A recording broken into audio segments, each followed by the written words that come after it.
The blood in the snow looked black under the moonlight, and Emma Foster thought how strange it was that dying felt so cold when her face burned so hot from the beating. She lay crumpled in the snowdrift at the edge of the mountain pass, her dress torn and frozen to her skin, her breathing shallow and labored. The men who had done this to her were long gone, their horses' hoofbeats fading into the Arizona wilderness hours ago. They had taken everything, her father's land deed, the small pouch of gold coins she had been carrying to buy supplies, and very nearly her life. Emma had fought them, scratched and screamed until one of them had struck her hard across the face with the butt of his pistol. The last thing she remembered before waking in the snow was the taste of copper in her mouth and the sound of cruel laughter. Now, in December of 1883, she was alone in the high country north of Jerome Junction, where winter came early and harsh to the mountains. Her fingers had gone numb an hour ago, and she could no longer feel her feet. The sky above was impossibly clear, stars scattered like diamonds across black velvet, beautiful and indifferent to her suffering. She tried to move, but her body would not obey. The cold was creeping inward, making her drowsy, making her want to close her eyes and sleep. She thought of her father, dead these 6 months from pneumonia, and how he had warned her not to travel alone. She thought of their small ranch on the outskirts of Jerome Junction, the cattle that would need feeding, the chickens that would wonder where she had gone. She thought of how stupid she had been to trust the 3 men who had offered to escort her through the pass, how their smiles had seemed friendly in the afternoon light. Emma's eyes drifted closed. The cold did not hurt anymore. That was probably a bad sign. The sound of hoofbeats brought her back from the edge of darkness. At first, she thought she was imagining it, that her mind was playing tricks as it began to shut down. But the sound grew louder, accompanied by the jingle of bridle and the creak of saddle leather. A horse snorted somewhere close by. Jesus Christ! The voice was male, deep and rough with shock. Emma tried to open her eyes but only managed a flutter of lashes. Strong hands touched her throat, checking for a pulse, then moved to her face with surprising gentleness. "Can you hear me?" the voice demanded. "Miss, can you hear me?" She made a sound, something between a whimper and a word. "Hold on," he said, and there was something fierce in his tone, something that brooked no argument even from death itself. "Just hold on." He lifted her from the snow as though she weighed nothing at all, and Emma felt herself pressed against wool and leather and the warmth of a living body. The cold had gone so deep that his heat felt like fire against her skin. She cried out weakly. "I know," he said, his voice closer now, right above her head. "I know it hurts, but we have got to get you warm or you are going to die out here." He settled her across his saddle, then swung up behind her, arranging her so that she was cradled against his chest. With one arm locked around her waist, he spurred his horse into a steady lope. Emma drifted in and out of consciousness, aware only of movement and warmth and the steady beat of the man's heart against her back. "Stay with me," he kept saying. "Stay with me, damn it. You are not dying tonight. Do you hear me? You are mine to protect now, and I do not let go of what is mine." The words seemed strange, possessive in a way that should have frightened her, but Emma found comfort in them instead. Someone was fighting for her. Someone cared whether she lived or died. That had to be worth something. When next she surfaced to awareness, she was inside somewhere warm.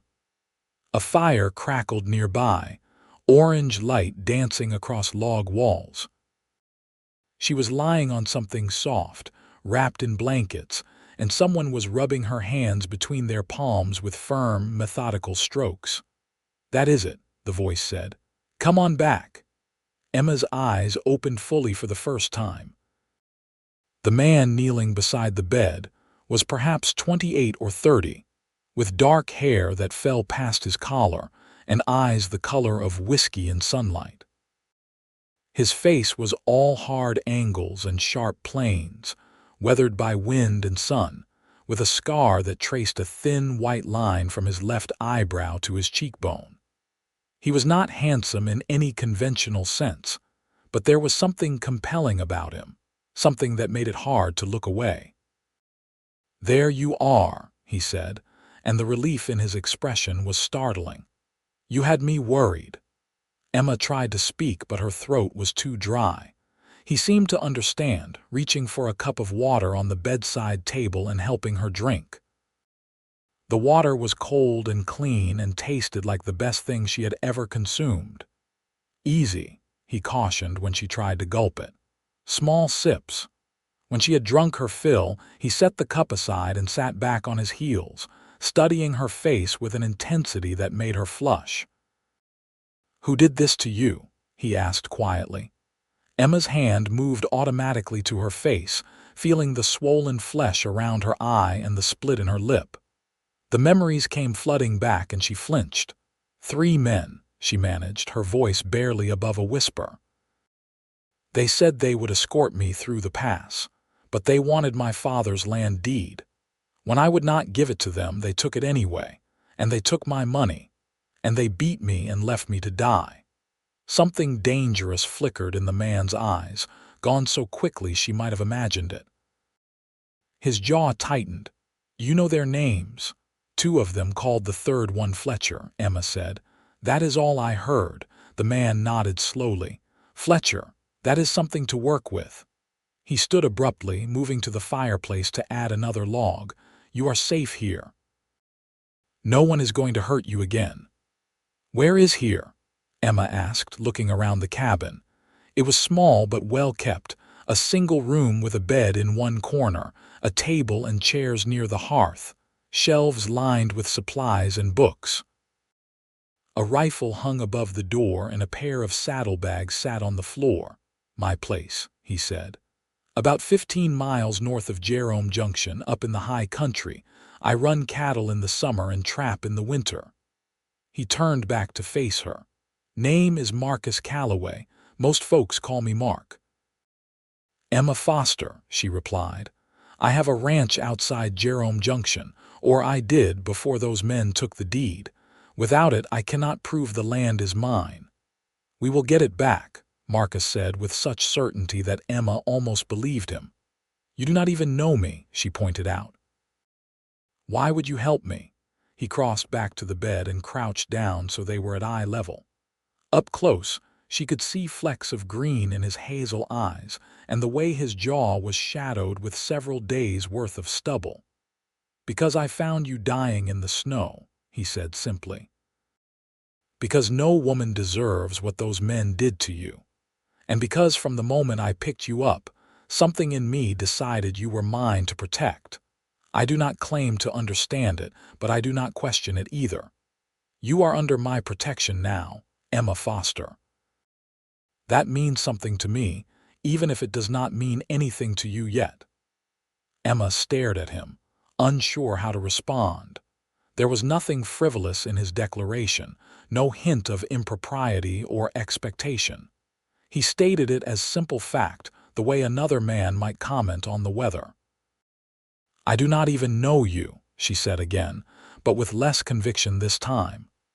"Then you will get to know me," Marcus replied. "You are in no condition to go anywhere for at least a few days. That gives us time to figure out what happens next." He stood and moved to the table where a pot sat warming near the fire. "When did you last eat?" Emma had to think about it. "Yesterday morning, I think, before I met those men." Marcus ladled something from the pot into a bowl and brought it to her. "Venison stew. It is not fancy, but it will put strength back in you."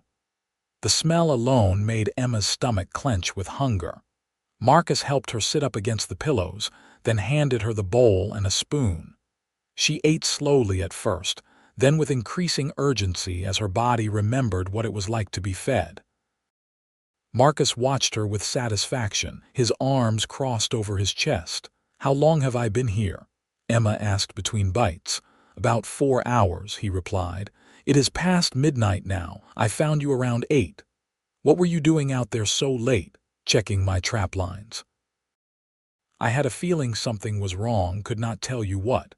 Sometimes the mountain speaks if you know how to listen. He shrugged. Call it instinct, call it luck. I am just glad I listened to it. Emma finished the stew and set the bowl aside. The warmth of the food was spreading through her, making her drowsy again, but this time it was the drowsiness of healing rather than dying. You should sleep, Marcus said, taking the bowl from her. Your body needs rest to recover. Where will you sleep? Emma asked, suddenly aware that there was only one bed in the cabin. I will make do with the floor and some blankets, Marcus said easily. Would not be the first time. I cannot take your bed. You are injured and half frozen. You can and you will. His tone left no room for argument. Sleep, Emma. We will talk more in the morning. He moved around the cabin, banking the fire and spreading blankets on the floor near the hearth. Emma watched him through heavy-lidded eyes, taking in the easy competence of his movements, the broad span of his shoulders under his flannel shirt, the way his hair caught the firelight. She should have been afraid, alone in a cabin with a strange man, but fear was the farthest thing from her mind. Marcus Calloway had saved her life. More than that, he had claimed responsibility for her safety with a conviction that she found both startling and deeply comforting.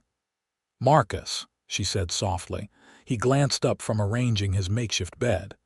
Yes, thank you for finding me. For bringing me here. Something shifted in his expression, a softening around the eyes.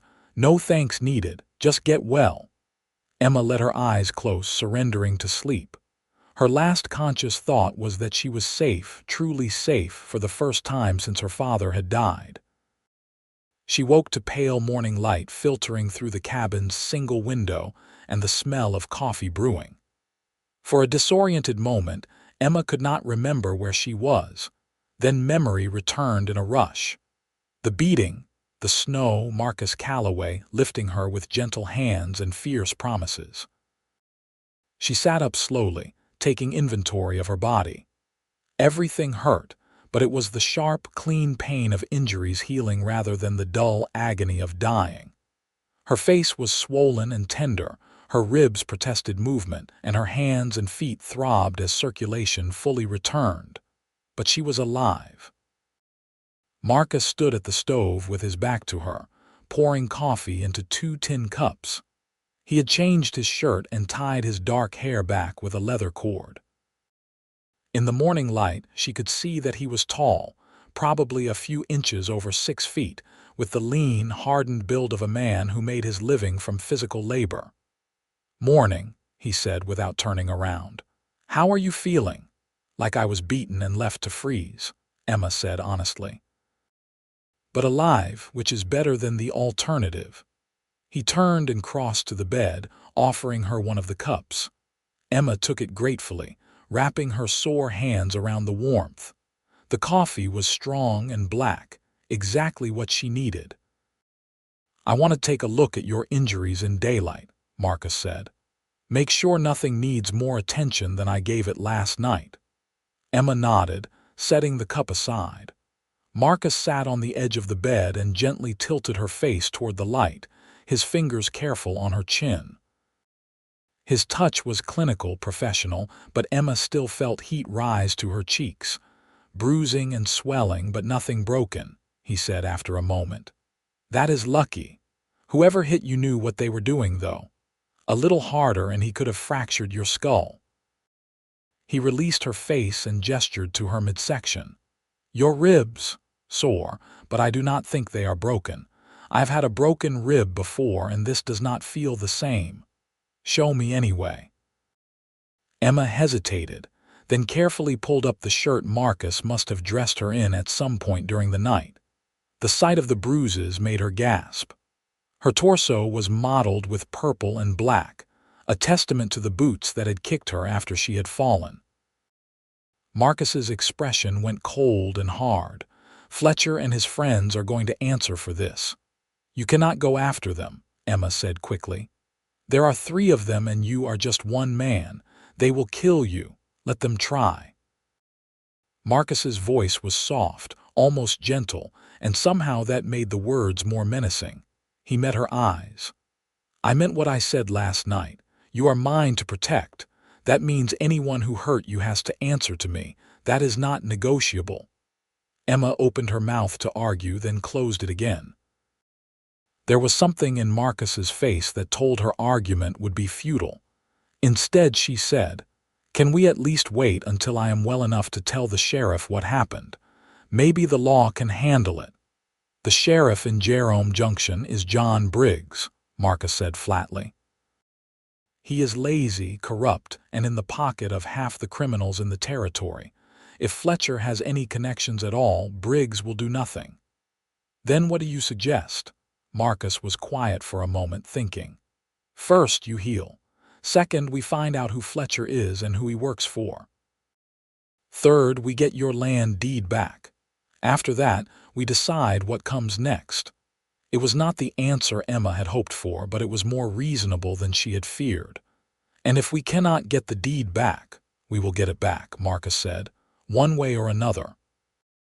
Over the next few days, Emma learned what it meant to be under Marcus Calloway's protection. He was attentive without being overbearing, checking her injuries twice a day, making sure she ate regular meals, keeping the cabin warm and comfortable. He gave her his bed without complaint and slept on the floor by the fire, though Emma protested repeatedly that they should at least take turns. "Not happening," was all he would say on the subject. In the quiet hours they talked. Emma told him about her father, about the small ranch they had built together after her mother had died when Emma was 12. She told him about the hard years, the droughts and the cold winters, and the good years when the cattle had thrived and they had almost been prosperous. She told him about her father's death from pneumonia, about nursing him through his final weeks and burying him on the hillside overlooking their land.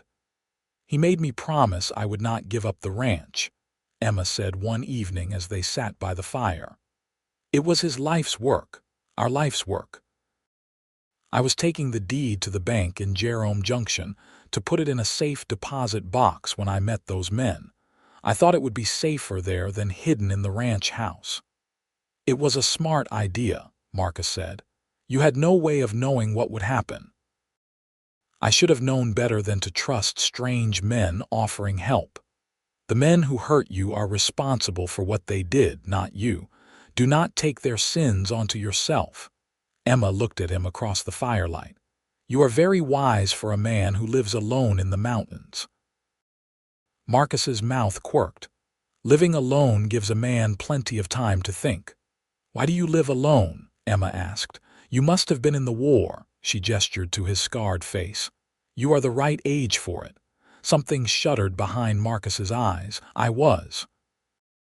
Fought for the Union, served under Sherman on his march through Georgia. Saw things I would rather forget and did things I am not proud of." He stared into the flames.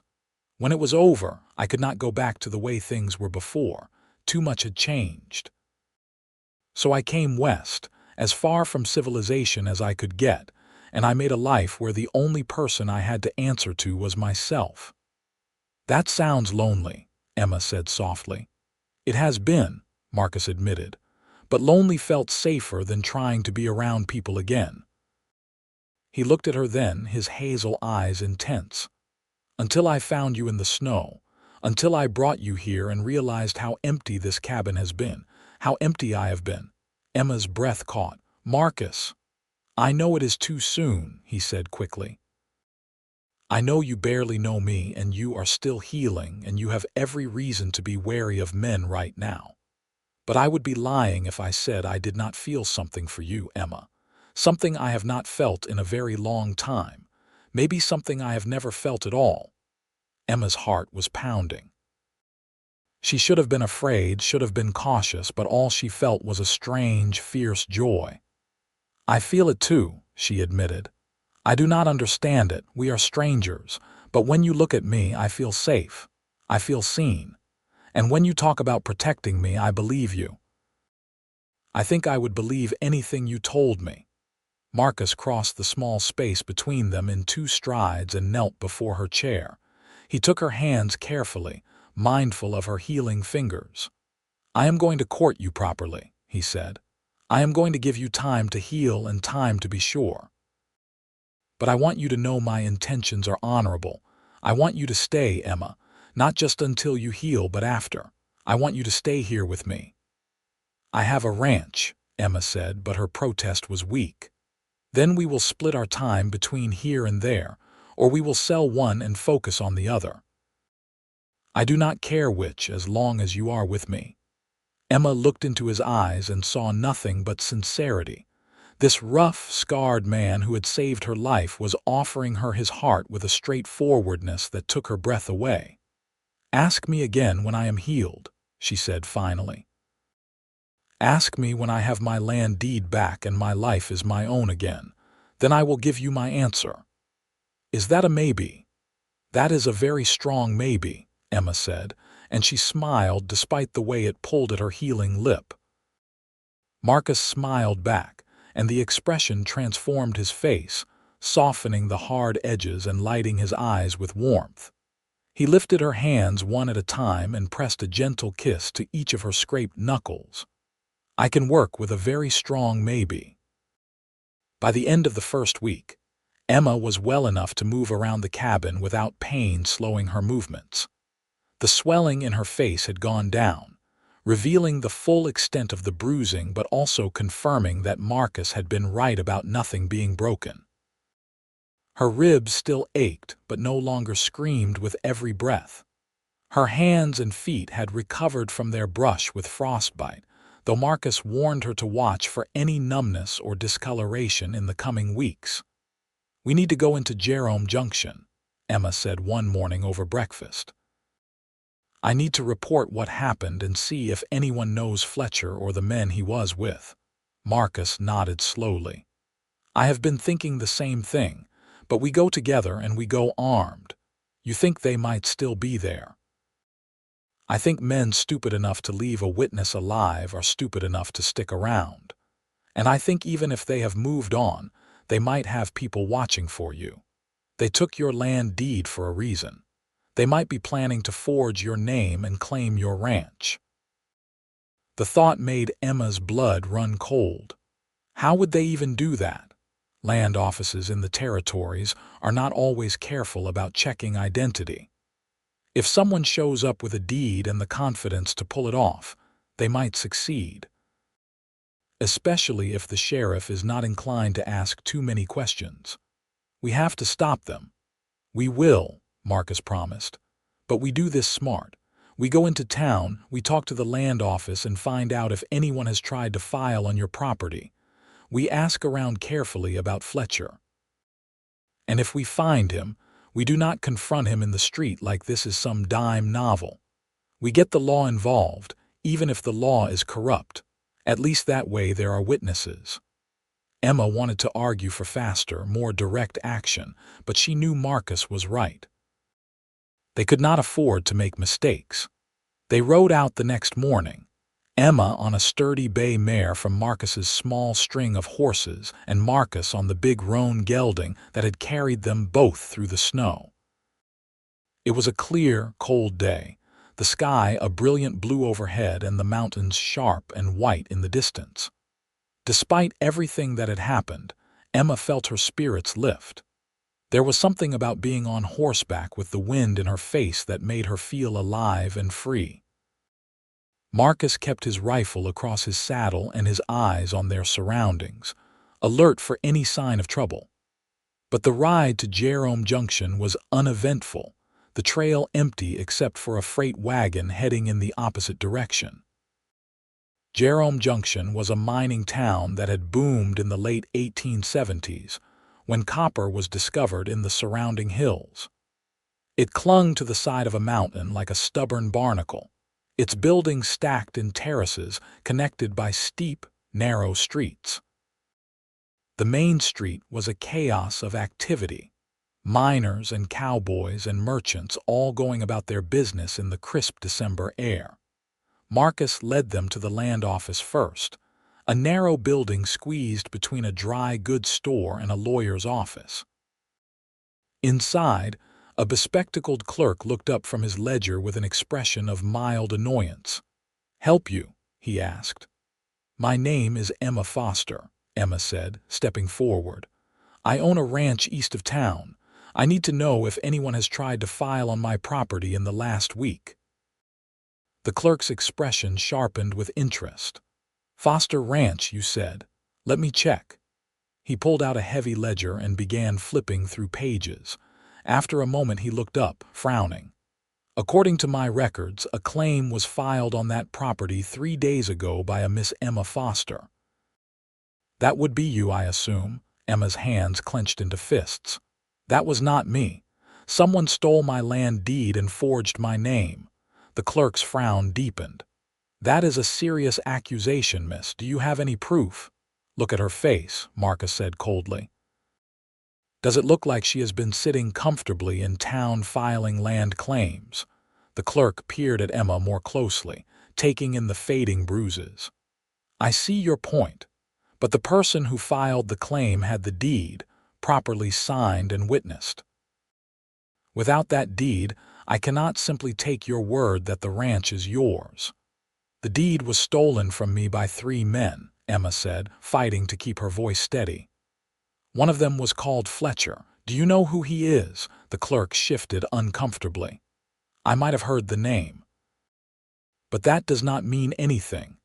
"Who filed the claim?" Marcus asked. "If it was not Emma, who signed the papers?" "I am not at liberty to say." Marcus leaned across the desk, his voice dropping to a dangerous rumble. "My patience is not infinite. Tell us who filed the claim." The clerk swallowed hard. "A woman came in, said her name was Emma Foster. She had the deed and identification, everything in order. I had no reason to question her." "What did she look like?" Emma demanded. "Blonde hair, blue eyes, pretty, maybe 25. She was with a man, tall, dark-haired. He did most of the talking." "Did you catch his name?" "Fletcher," the clerk admitted reluctantly. "Jack Fletcher. He said he was helping Miss Foster, said she had been ill and needed assistance with the paperwork." Emma and Marcus exchanged glances. "So Fletcher brought a woman to pretend to be me and used my deed to file a claim on my own property," Emma said. "That is fraud." "If you can prove it," the clerk said. "But without the deed and without witnesses to the theft, it is your word against theirs." "Then we get witnesses," Marcus said. "And we get that deed back. Where can we find Fletcher?" "I do not know. He did not say where he was staying." They left the land office with more questions than answers.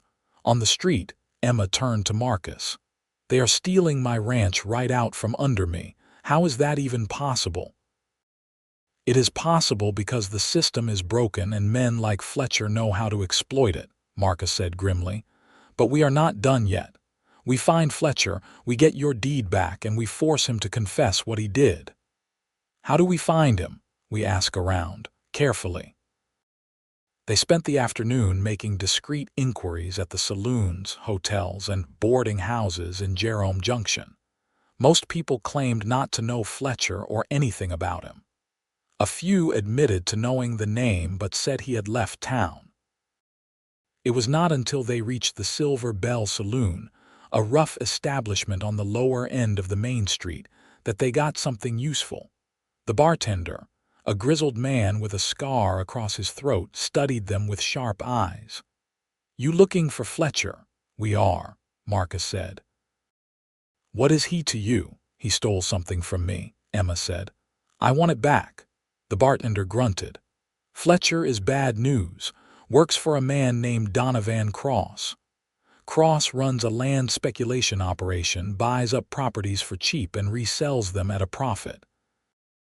He is not too particular about how he acquires those properties, if you take my meaning." "Where can we find Cross?" "He has an office upstairs at the Silver Queen Hotel. But if you are smart, you will stay away from him. Cross has friends in high places and he does not like people causing trouble." Marcus dropped a $1 on the bar. "Thanks for the advice." Outside, Emma said, We are going to the Silver Queen, are not we? Yes, we are. The Silver Queen Hotel was the finest establishment in Jerome Junction, a 3-story building with a false front and glass windows. Inside, the lobby was decorated with red velvet and polished wood, a far cry from the rough mining town outside. A clerk at the front desk directed them to the second floor, where a door marked Donovan Cross, Land Acquisitions, stood slightly ajar. Marcus knocked once, then pushed it open without waiting for a response.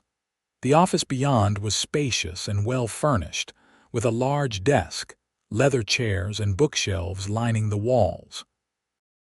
Behind the desk sat a man in his 40s, well-dressed and clean-shaven, with the sleek look of a predator in expensive clothes. 2 other men lounged near the window, both armed. "Mr. Calloway," the man behind the desk said pleasantly, "I have heard of you. The hermit who lives up in the high country.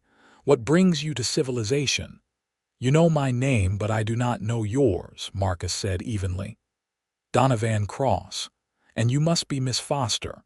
Or should I say the real Miss Foster?" Cross smiled, a cold expression that did not reach his eyes. "I must say, you look much different than the woman who visited my associate earlier this week." "Your associate stole my land deed and forged my signature," Emma said, her voice shaking with anger.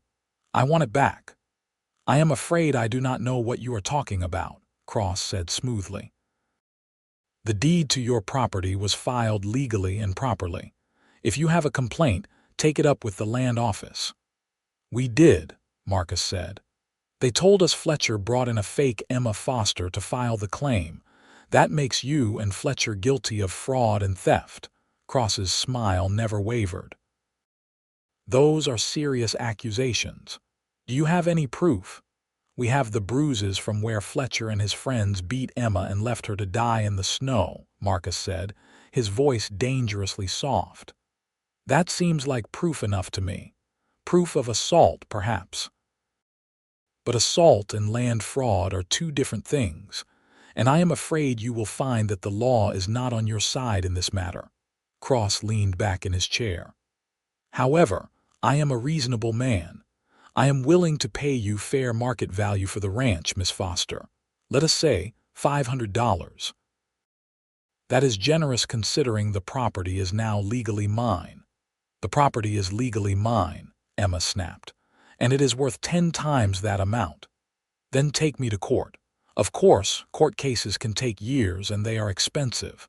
Can you afford a good lawyer, Miss Foster? Because I can."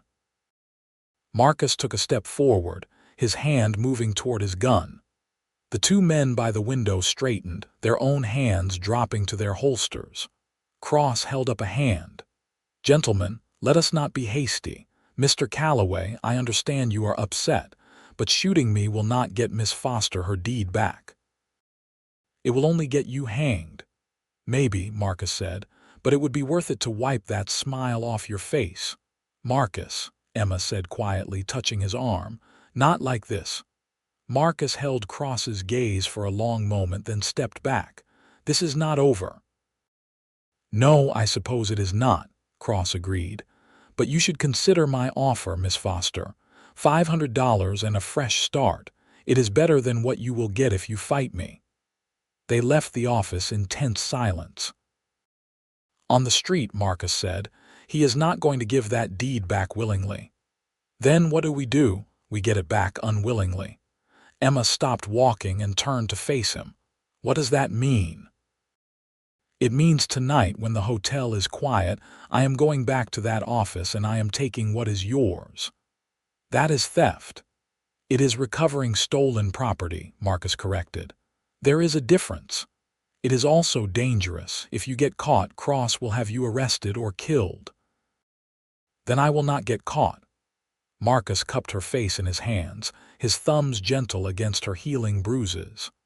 "Emma, I meant what I said. You are mine to protect. That means I do whatever it takes to keep you safe and make you whole, even if it means breaking a few laws." "I cannot ask you to do that." You are not asking, I am offering." He leaned down and pressed his forehead to hers, a gesture so tender it made Emma's throat tight. "Trust me, please." Emma closed her eyes and breathed him in, leather and wool and wood smoke. "I trust you. But promise me you will be careful." "I promise." They spent the rest of the day making preparations. Marcus bought supplies and stabled their horses at the livery, telling the owner they would be staying in town overnight. They took a room at a modest boarding house on the edge of town, one room with 2 beds and a door that locked. It was not exactly proper, but propriety seemed less important than safety. As darkness fell, Marcus cleaned and loaded his pistol, checked the knife in his boot, and pulled on a dark coat. Emma watched him with a mixture of fear and admiration. "What if Cross has guards?" she asked. "Then I will avoid them. What if the door is locked? Then I will pick the lock. What if the deed is not in his office? Then I will search until I find it." Marcus crossed to where she sat on the bed and knelt before her, taking her hands. "Stop worrying. I have done riskier things than this and survived. That does not make me feel better," he smiled. "I will be back before dawn, and when I return I will have your deed and you will have your ranch, and we can start planning our future." "Our future? You said I could ask you again when you had your land back. I am holding you to that." Despite her fear, Emma found herself smiling. "Then you had better come back safely. I am not giving my answer to a ghost." Marcus kissed her hands, then stood and headed for the door. He paused with his hand on the knob, looking back at her. "Lock this behind me and do not open it for anyone but me. Understood?" "Understood." He slipped out into the night, and Emma locked the door as instructed. Then she sat on the bed and waited, her heart pounding, praying that the man she was falling in love with would come back to her in one piece. The hours crawled by. Emma tried to sleep, but could not, her mind conjuring endless worst-case scenarios. She imagined Marcus caught and arrested, Marcus shot by Cross's guards, Marcus bleeding out in a dark alley somewhere while she waited obliviously in the boarding house. The clock on the wall ticked toward midnight, then past it. 1 o'clock came and went, then 2. At 2:30 in the morning there was a soft knock at the door. "Emma, it is me. Let me in." Emma flew to the door and yanked it open. Marcus stood in the hallway, his dark clothes blending with the shadows, his face streaked with dirt. But he was smiling, and in his hand he held a folded piece of parchment. "Your deed, Miss Foster," he said, offering it to her with a small bow. Emma took the parchment with shaking hands and unfolded it. There, in her father's careful handwriting, was the deed to their ranch, properly signed and witnessed. Her eyes filled with tears. "You did it," she whispered. "You actually did it. I told you I would." Marcus stepped into the room and closed the door behind him, locking it. "Cross had a safe in his office. Took me 20 minutes to crack it, but I managed. The deed was inside along with about a dozen others, all of them probably stolen the same way yours was. Did anyone see you?" "No one." "I was very careful." He moved to the wash basin and began cleaning the dirt from his face and hands. "We should leave town at first light, before Cross realizes the deed is gone. He is going to be furious, and I would rather not be here when he figures out who took it." Emma nodded, carefully refolding the deed and tucking it into the front of her dress, against her heart. "Thank you, Marcus. I do not know how I will ever repay you for this." He turned from the wash basin, water dripping from his face, his expression serious. "I told you once before, no thanks needed. But if you are determined to repay me, there is one thing I want. Anything. Your answer, the one you said you would give me when you had your land back." He crossed to her, his eyes intense in the dim lamplight. "Emma Foster, I am asking you now. Will you stay with me?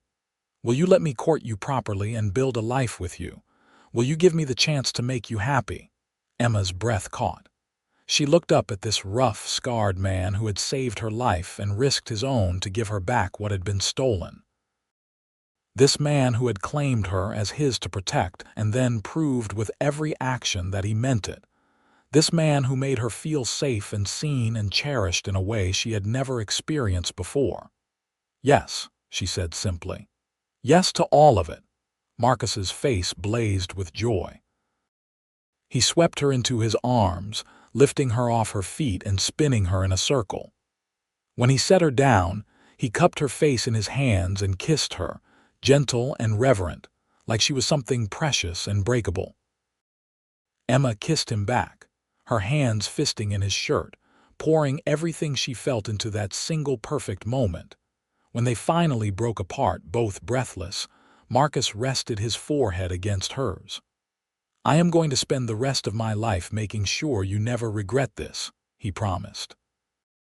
"I believe you," Emma said. And she did. They left Jerome Junction before dawn, riding hard for Marcus's cabin in the high country. By the time the sun rose, they were miles away, and by the time Cross discovered the theft, they were safely hidden in the mountains. They spent the next several days at the cabin, making plans and talking about the future. "I think we should focus on your ranch," Marcus said one evening as they sat by the fire. "It has better grazing and it is closer to town for selling cattle. We can keep this place as a retreat, somewhere to come when we need quiet." "Are you sure?" Emma asked. "This is your home." "My home is wherever you are," Marcus said simply. "The cabin is just a building." They rode down to Emma's ranch a week later, Marcus leading a pack horse loaded with supplies. The ranch was just as Emma had left it, a small log house with a barn and corrals, surrounded by brown winter grass and scrub pine. Marcus walked the property with an approving eye, noting the good water source and the natural shelter provided by the hills. "Your father chose well," he said. "This is fine land." "It needs work," Emma admitted. "I have been struggling to manage it alone." "You are not alone anymore." They spent the winter making improvements, Marcus's knowledge of ranching and carpentry proving invaluable. He repaired the barn roof, reinforced the corrals, and helped Emma tend the small herd of cattle that had survived her absence. In the evenings, they sat by the fire and talked about everything and nothing, learning each other's stories and quirks and dreams. Marcus was patient in his courtship, never pushing for more than Emma was ready to give. He slept in the barn at first, insisting it was proper, until a bitter cold snap in January convinced Emma to invite him into the house. Even then, he kept to his own bed, though Emma often caught him watching her with a hunger that made her pulse race. "We should get married," Marcus said one February evening, apropos of nothing. Emma looked up from the shirt she was mending. "Is that a proposal?" "It is a statement of fact. We should get married, soon. Before spring when the ranch work picks up." "That is the least romantic proposal I have ever heard," Emma said, but she was smiling. Marcus crossed the room and knelt before her chair, taking her hands. "Emma Foster, you are the bravest, strongest, most beautiful woman I have ever known. You have turned my lonely existence into a life worth living. Will you do me the honor of becoming my wife?" "Much better," Emma said, her eyes shining. "And yes, yes, I will marry you, Marcus Calloway." They were married in March of 1884 in a simple ceremony at the church in Jerome Junction, with the minister and his wife as witnesses. Emma wore a dress she had sewn herself from blue calico, and Marcus wore his best shirt and a new vest. When the minister pronounced them man and wife, Marcus kissed Emma like she was the air he needed to breathe, and Emma kissed him back with equal fervor. The wedding night was everything Emma had hoped and more. Marcus was gentle and patient, taking his time, making sure she felt safe and cherished. When they finally came together, it was with a passion that left them both breathless and shaking. Afterwards, Marcus held her close, pressing kisses to her hair and whispering how much he loved her. "I cannot believe you are mine," he murmured. "I cannot believe I get to keep you." "I am the lucky one," Emma insisted. "You saved my life. You gave me back my land. You gave me a reason to keep going." "We saved each other," Marcus said. "And we are going to build something good together. I promise you that." Spring came with a rush of green and new life. The cattle thrived, producing healthy calves. Emma planted a garden and Marcus built her a proper chicken coop. They worked side by side from dawn to dusk, exhausted but happy. At night they fell into bed together, too tired for much more than holding each other, but Emma had never felt more content. In May, Donovan Cross came to the ranch. Emma was hanging laundry when she saw the rider approaching, and her blood ran cold when she recognized Cross's sleek form. She called for Marcus, who emerged from the barn with his rifle. "Stay behind me," Marcus ordered, and Emma obeyed, her heart pounding. Cross reined in his horse a respectful distance from the house. "Mr. Calloway, Mrs. Calloway, I should say now." He tipped his hat. "Congratulations on your marriage." "What do you want?" Marcus asked coldly. "To apologize," Cross said, and he actually sounded sincere. "I was wrong to try to take Miss Foster's, excuse me, Mrs. Calloway's land. It was unethical and illegal. I have come to make amends." "Your amends are not wanted or needed," Marcus said. "Leave. Please hear me out." Cross dismounted slowly, keeping his hands visible. "After you recovered the deed, I did some thinking. I realized that my business practices had become corrupt. I was so focused on profit that I forgot about basic human decency, so I have been making changes. I returned the other deeds I had acquired through fraud. I turned Jack Fletcher over to the territorial marshals. He is awaiting trial for assault and theft, and I am here to offer you restitution." "We do not want your money," Emma said. "Not money. Information." Cross reached into his coat slowly and pulled out a piece of paper. Fletcher confessed to everything before the marshals took him. He named his 2 accomplices. They are currently holed up at a line shack north of here. The marshals are planning a raid tomorrow. I thought you might want to know. Marcus took the paper and read it, his expression unreadable. "Why tell us this?"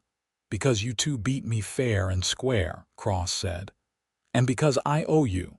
What Fletcher did to Mrs. Calloway was unconscionable. He deserves whatever punishment he gets, and so do his friends. I wanted you to know that justice is being served." There was a long silence. Finally, Marcus said, "Thank you for the information and for turning Fletcher in." Cross nodded. "I will not bother you again. You have my word." He mounted his horse and rode away, leaving Emma and Marcus staring after him in bemusement. "You believe him?" Emma asked. "I do not know," Marcus admitted, "but if Fletcher really is awaiting trial, that is something." The next day they rode north to witness the marshals' raid on the line shack. From a safe distance, they watched as Fletcher and his 2 accomplices were taken into custody without a fight. Emma felt a fierce satisfaction watching the men who had nearly killed her being led away in chains. "It is over," Marcus said, slipping an arm around her waist. "They cannot hurt you anymore." "We did it," Emma said wonderingly. "We actually did it."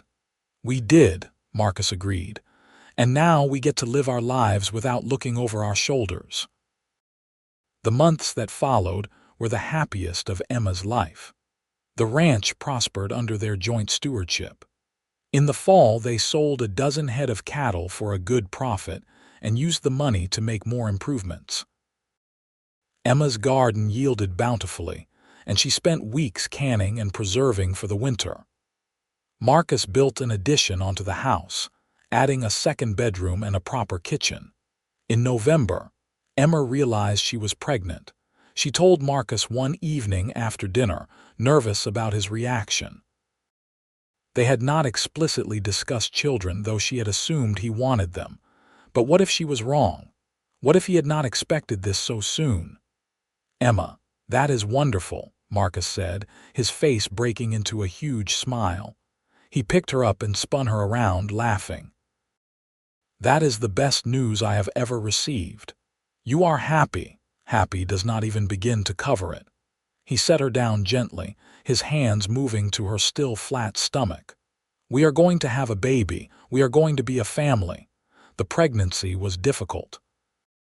Emma suffered from nausea in the early months and exhaustion throughout. Marcus hovered over her constantly, insisting she rest more and work less.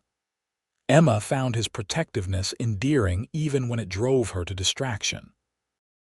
I am pregnant, not dying, she insisted when he tried to forbid her from feeding the chickens. You are carrying precious cargo, Marcus countered. I am not taking any chances. Their son was born in July of 1885, a hot summer day when the cicadas screamed in the trees.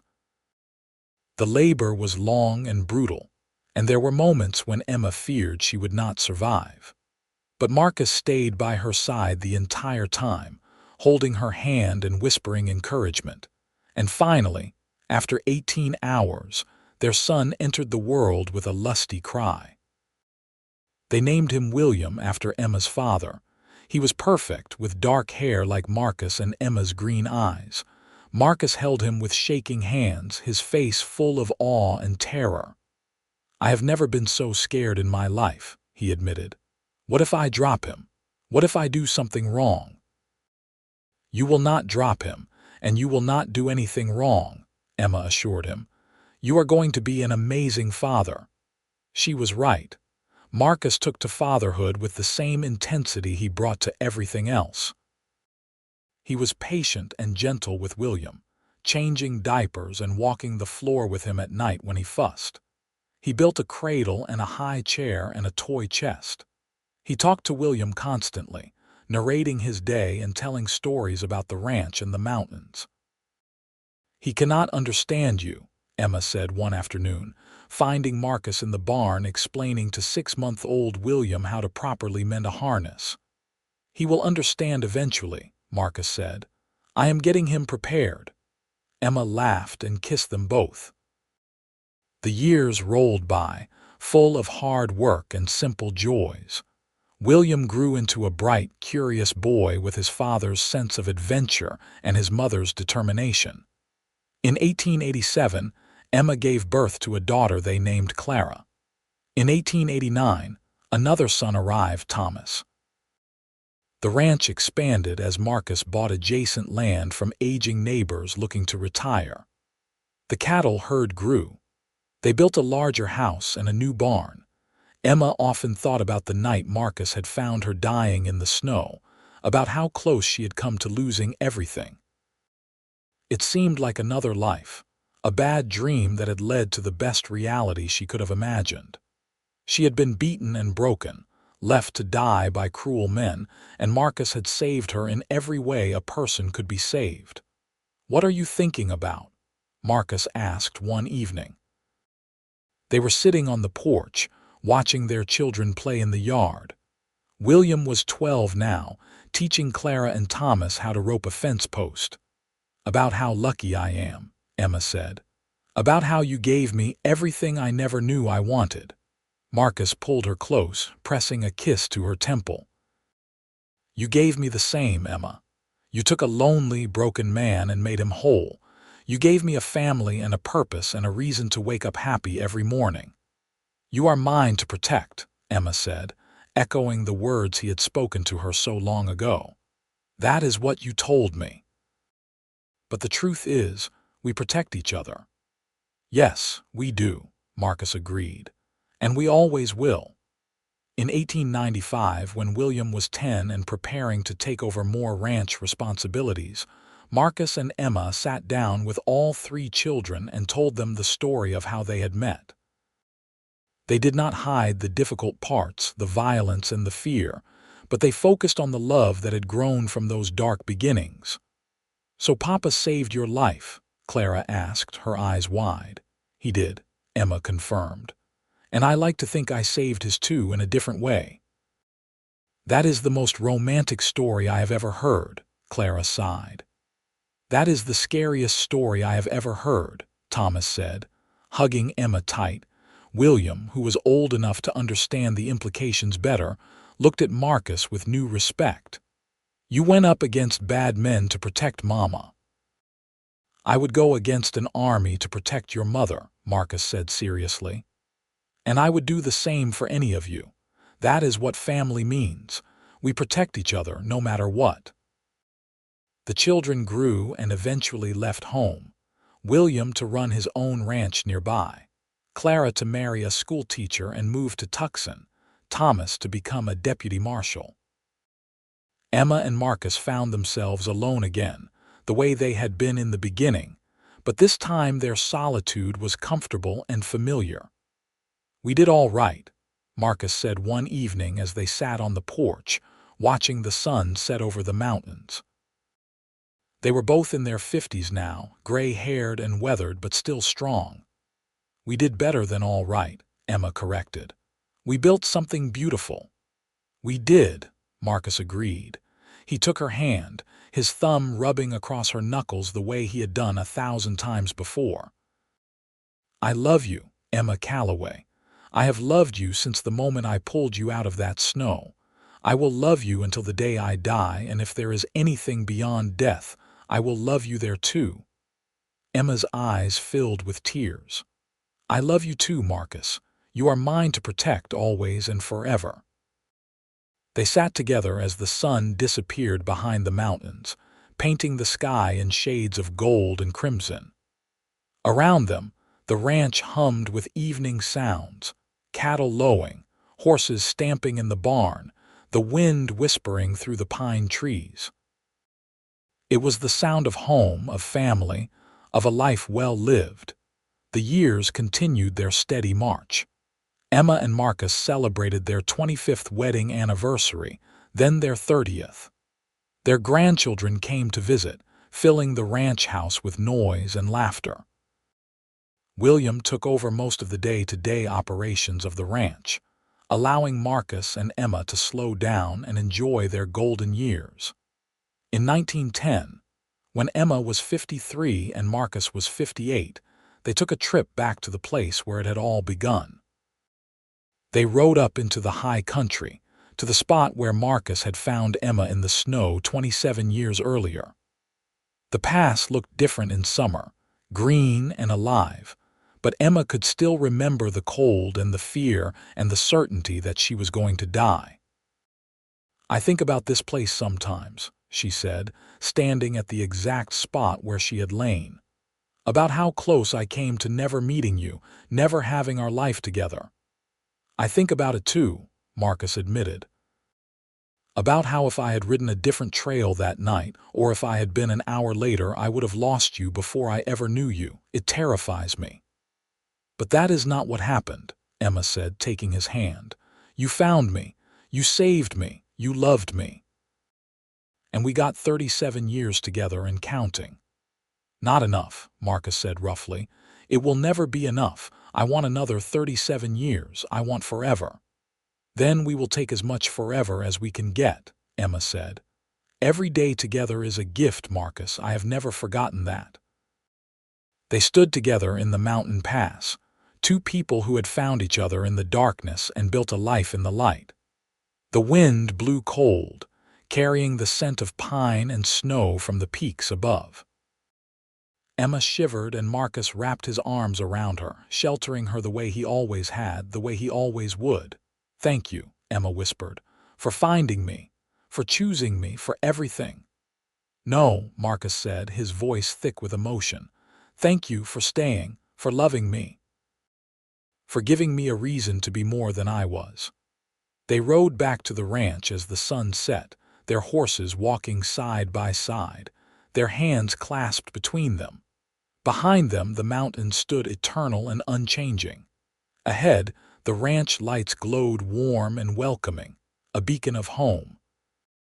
Emma and Marcus lived another 15 years together, surrounded by children and grandchildren and great-grandchildren. They watched the world change, the Wild West giving way to civilization, automobiles replacing horses, electricity coming even to remote ranches like theirs. But through all the changes, their love remained constant.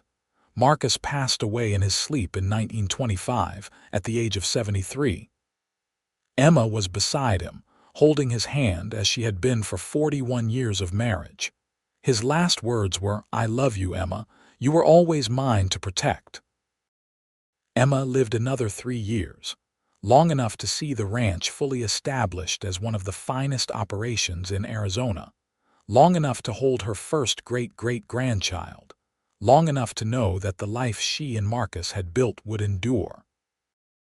When she died peacefully in 1928, her last thought was of a snowy night in 1883, when a cowboy with hazel eyes and a scarred face had lifted her from death and promised to keep her safe. They were buried side by side on the hillside overlooking the ranch, their graves marked with simple stones.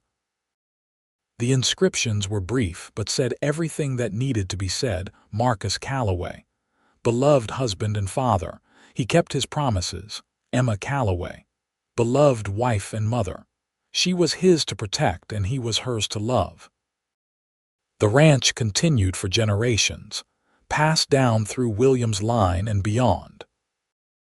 And every child born on that land heard the story of Marcus and Emma, of the cowboy who found a dying woman in the snow and declared her his to protect, of the woman who survived impossible odds to build an impossible love, of two people who proved that even the darkest beginnings could lead to the brightest futures. It was a love story that began with violence and ended with peace, that started with strangers and ended with soulmates, that proved love could be both fierce and gentle, both protective and freeing. It was a love story for the ages, passed down through the generations, never forgotten, always cherished. And on quiet winter nights, when the snow fell soft on the Arizona mountains, the people of the ranch swore they could still feel the presence of Marcus and Emma, watching over the land they had loved, protecting the family they had built, together even in death as they had been in life. The end came with peace and fulfillment, every promise kept, every wrong righted, every love declared and returned. It was a good ending to a good life, the kind of ending that Marcus and Emma had earned through years of devotion and partnership. They had found each other in the worst possible circumstances and made the best possible life. They had turned a chance encounter in the snow into a legacy that would last forever. And that, in the end, was all anyone could ask for.